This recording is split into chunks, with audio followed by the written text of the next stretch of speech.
Good morning, baby. I love you.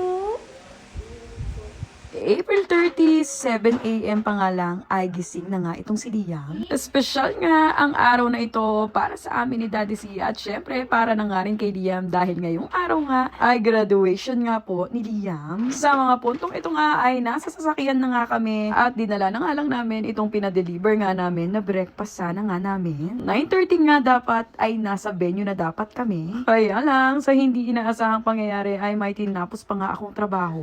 Kaya naman 9:34 na nga ay nandito pa nga rin kami sa Calamba. 10 a.m. naman ang start ng graduation pero pinapupunta nga kami ng mas maaga para nga sa preparation. Nakatulog na nga itong si Lia at sa mga puntong ito ay nasa Santa Rosa na nga po kami. Dito nga sa Santa Rosa, Laguna gaganapin ang graduation nito ni Liam at sa mga puntong ito ay ilang minuto na nga lang ay mag-aalas 10 na nga. Nahirapan nga din kami humanap ng parking kaya naman pagdating nga namin dito sa venue ay nag-uumpisa na nga. Buti nga ay hindi pa nga natatawag itong si Liam at sakto naman ay dumating na nga kami ni Daddy C. Si Daddy C na nga lang ang pinasama ko kay Liam para nga kako mabidyohan ko nga sila. Sa mga puntong ito nga ay tinatapos na nga lang makapag-march ang lahat ng kids at pagkatapos nga niyan ay uumpisahan na ang moving up ceremony.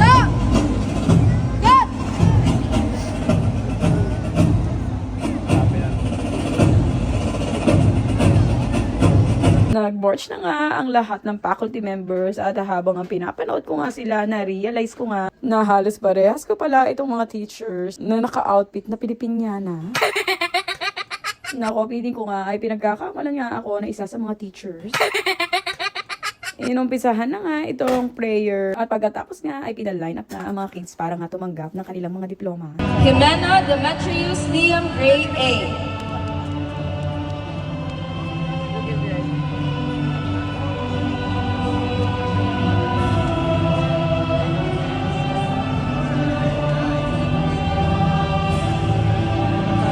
Nako, talaga naman proud na proud kami ni Daddy C. At Diyos ko po, kung alam nyo lang, kung nakikita nyo lang ako, ay mangiyak-ngiyak nga ako habang tinatawag nga ang pangalan nito ni Liam. Hindi ko nga ma-explain ang nararamdaman ko, pero alam ko sa sarili ko ay sobrang proud na proud nga ako dito sa anak ko. Tinawag na nga rin ang ibang mga kaibigan nito ni Liam na si Terence at si Ryle. Kasama nga dyan ang ibang classmate nito ni Liam na si Serena. Nang makabalik na nga ito si Liam sa upuan niya, agad nga siya pumunta sa amin ni Daddy C para nga sabihin sa amin ni Daddy C na gusto niya nga daw kumain.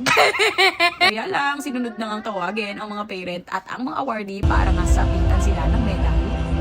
Demetrius Liam Gray A. Jimeno. Oh, diba? Talaga naman nakaka-proud. Si Daddy C nga dapat ang magsasabit ng medal dito kay Liam. Kaya lang, biglang ang nahilo itong si Daddy C dahil hindi pa nga siya natutulog. Pagka-out nga kasi ni Daddy C sa ay agad naman siyang naligo at nag-prepare para nga ipag-drive kami ni Liam at syempre para nga masaksihan niya nga itong graduation ng aming anak na si Liam. Pagbalik nga namin ng upuan, itong si Liam ay sumesenyas na naman sa amin ni Daddy C at ang sinasabi niya nga dyan ay gusto niya nga daw kumain. O diba, sinasabi ko sa inyo na itong talagang si Liam ay hindi talaga makapag-focus ng walang katabing pagkain.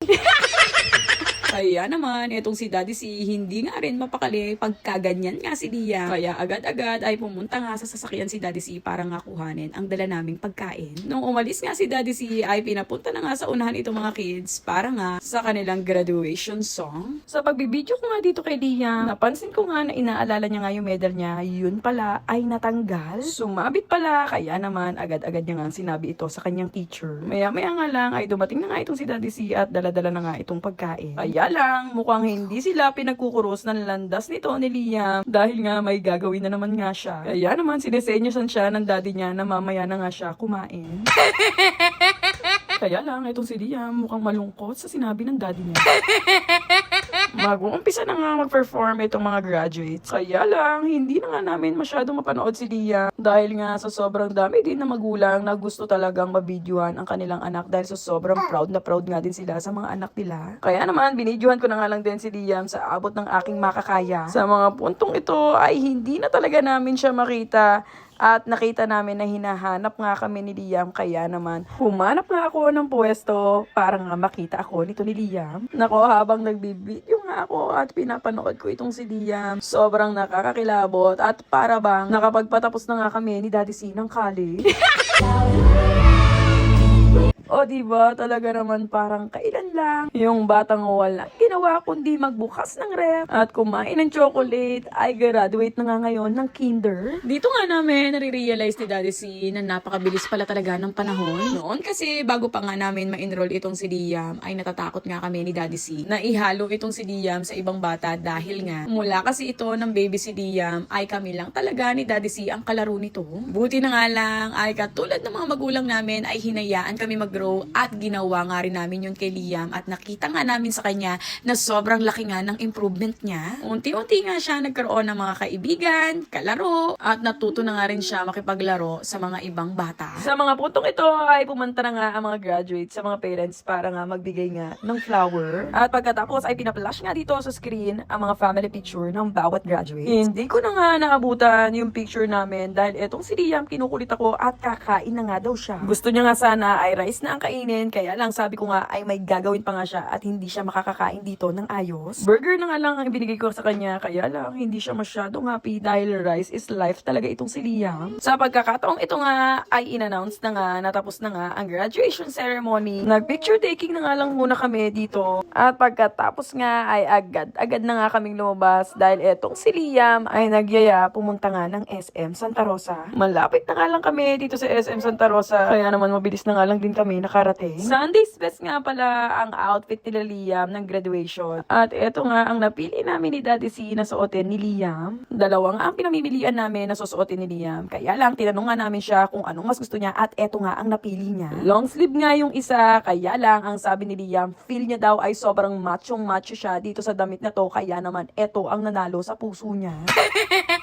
Buti na nga lang ay hindi nga yung long sleeve ang sinuot niya dahil sobrang init talaga nung araw na ito. Nang makarating nga kami sa SM, toy section nga ang unang pinuntahan nitong mag-ama dahil nga bukod sa gumraduate si Liam ay may natanggap nga siyang medal. So bilang reward, ito nga ang ipinangako sa kanya ng daddy niya. 2 toys nga ang pwede niyang kuhanin at bahala nga siyang mamili. Kaya lang sa sobrang dami nga nakikita ni Liam na toys ay hirap nga siyang pumili. Nakakailang ikot na nga siya dyan at hilong-hilo na nga kami ni Daddy C sa kakaikot nito ni Liam. Nako, kahit nga sarili niya ay litong-lito na nga rin sa ginagawa niya at sa paikot-ikot niya. Nagkita nga sila ng classmate niya dito at bumibili nga rin ng toys. Medyo matagal-tagal na nga kaming nag-iikot dito kaya lang etong si Liam ay wala pa nga rin nahahanap. Lalo nga siyang hindi nakapag-focus sa paghahanap ng toys dahil nakahanap nga siya ng kalaro at yun nga yung classmate niya. Ang sabi nga namin ni Daddy C kay Liam ay kung wala nga siyang mahanap ay kumain na nga lang muna kami. Pagkatapos ay isipin niya na nga muna maigi kung anong bibili niya at bumalik na nga lang kami dito. Pero may trust issues nga itong si Liam at ayaw niya nga pumayag kaya naman pumili na nga siya ng gusto niya. Ito nga ang unang toy na napili niya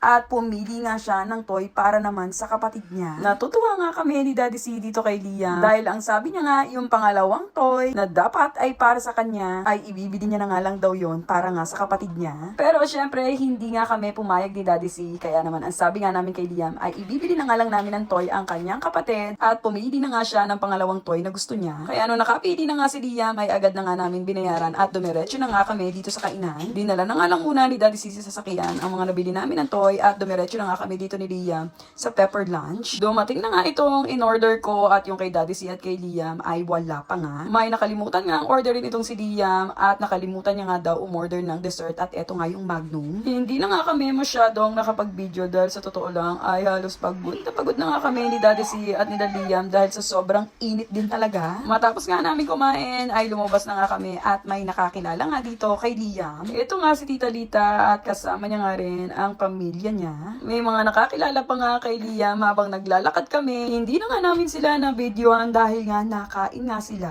Bukod nga doon, pagdating nga namin sa parking ay nagulat kami may natawag nga kay Liam at nakilala nga rin siya. At ang pangalan niya nga ay si Tito Albert. Fast forward nga at dumiretso na nga kami dito sa Playhouse dahil ito nga yung isa sa mga pangako namin ni Daddy C kay Liam. At isa nga ito sa mga request ni Liam na kapag gumraduate nga daw siya ay gusto niya nga daw ulit bumalik sa Playhouse. Nagkita-kita nga si Liam at ang mga classmate niya dito. Kaya naman, mas lalong happy nga itong si Liam. Habang ang kalaro ni Liam, ang mga classmate niya, eto namang si Daddy C, ay nakahanap naman ng pwesto para nga makapag-ML.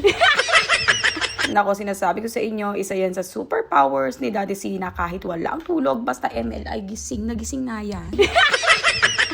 Nakalingat nga lang ako sandali dito kay Liam at nagulat naman ako may kumalabit sa akin at binigay niya nga ito. Nako, yan si Liam kahit na makulit at pasaway. Sinasabi ko po sa inyo may tinatago din talaga yung kaswitan. Mabalik nga tayo sa paglalaro nito ni Liam. Hanggang ngayon nga ay kalaro niya pa nga itong mga classmates niya. At nakikita ko na sobrang enjoy nga itong si Liam. Actually, hindi pa nga natatapos ang time ni Liam dito sa paglalaro ay pinapa-extend niya na nga agad ito kay Daddy C. Kaya lang, ang sabi nga ni Daddy C ay next time na nga lang ulit dahil nga hindi pa nga siya natutulog at galing pa nga siyang work. Binigay lang talaga namin ni Daddy C ang araw na ito kay Liam dahil nga sa hard work niya ng isang buong taon. Sa buong school year nga ni Liam, nakita naman talaga namin ni Daddy C na araw-araw ay gustong-gusto talaga niyang matuto. Nakikita din namin sa kanya na tinatry niya nga yung best niya kahit na minsan ay nahihirapan din siya. Kaya naman sabi nga namin ni Daddy C ay talaga naman deserve talaga ito ni Liam. Kaya nga kahit antok na itong si Daddy C ay pinipilit niya pa nga rin labanan ang antok niya. Kung ano-ano na nga lang ang pinaggagawa niya at isa na nga dyan ay ang asarin nga ako. Natapos na nga ang pagpe-playhouse dito ni Liam at nag-request nga siya na gusto niya nga daw uminom. Soda nga yung ni-request niya pero huwag kayong mag-alala, hindi naman pumadala si Liam nagso-soft drinks. Pinalamig na nga lang muna ni Daddy C ang sasakyan at pagkatapos nga ay dumiretso na nga kami ng binyan dahil nga po hindi namin kasama si Riley. Pinabantayan na nga lang muna namin si Riley sa mama lola niya at sa tita niya. At kung nasundo na nga namin si Riley ay agad na nga kami umuwi. Nang makarating na nga kami ng bahay ay binigay na nga ni Kuya Liam ang surprise niya kay Riley at pagkatapos nga ay inopen niya na nga rin ang mga nabili niya ngang laruan. So yun lang guys, that's all for today. God bless you all. Ingat po kayo palagi. Love, Don Liam and family. Bye-bye!